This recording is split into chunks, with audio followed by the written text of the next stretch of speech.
Growing up in the 90s, Hollywood gave you a lot of reasons to be afraid of animals. Creature features like Lake Placid, Deep Blue Sea, and Anaconda drove home a singular message. Animals are determined to eat you, and we should probably blow them up before they get the chance.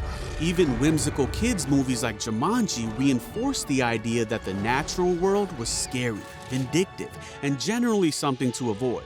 However, there was one television host in the 90s who challenged the image of animals as monsters.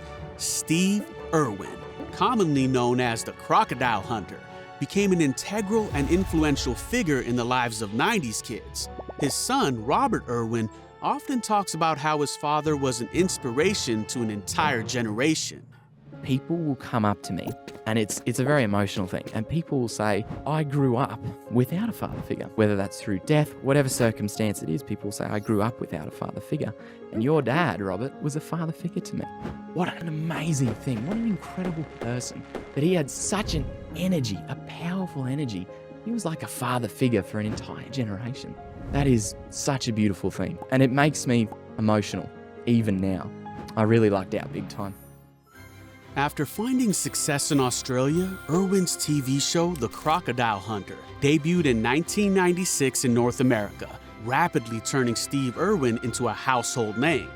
Nowadays, it's easy to find YouTubers being constricted by anacondas or getting stung by venomous creatures just to rank the pain level on a top 10 list.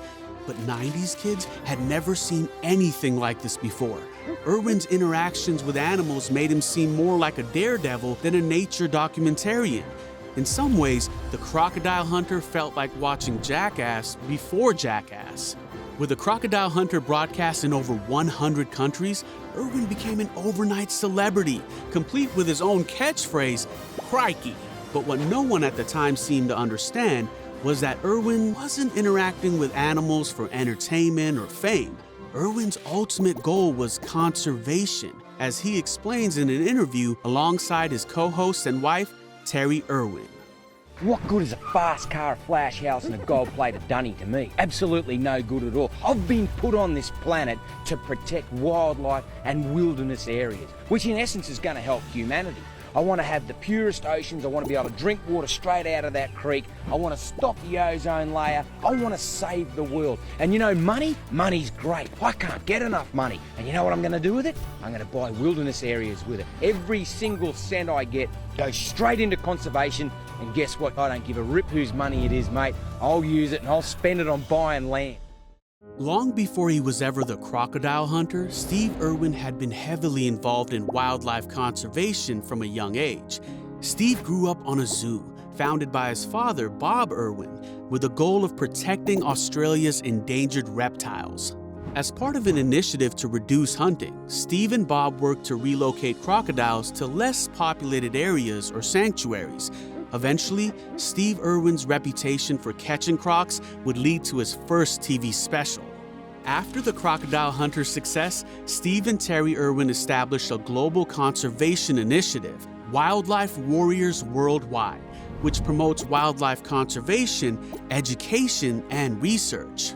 Today, Wildlife Warriors Worldwide helps to protect many endangered species, including sharks, black rhinos, koalas, elephants, and Sumatran tigers, while also combating the illegal hunting of crocodiles.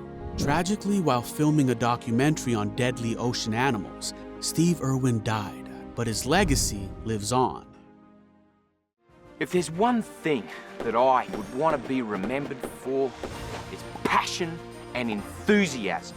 Conservation is my job, my whole persona, my life. I'm sharing my wildlife encounters with you. What a beautiful thing, and I never really thought that was going to happen. A lot of people say, why did you touch that snake? Why did you catch that goanna? If I can't get animals into people's hearts, there'll be no conservation, and that would be devastating. We need wilderness areas to produce food and water and to have a very healthy green planet. By conserving wildlife, I am helping humanity. That's what I'd like to be remembered for. Before The Crocodile Hunter, Nature for most kids was a terrifying Hollywood caricature, but Steve Irwin showed us that nature was better than fiction. He turned our fear for it into respect and our curiosity into passion. And for many 90s kids, Steve Irwin was our first introduction to the need for wildlife conservation and global sustainability. He believed if he showed us real wildlife, we would want to save it. And he was right.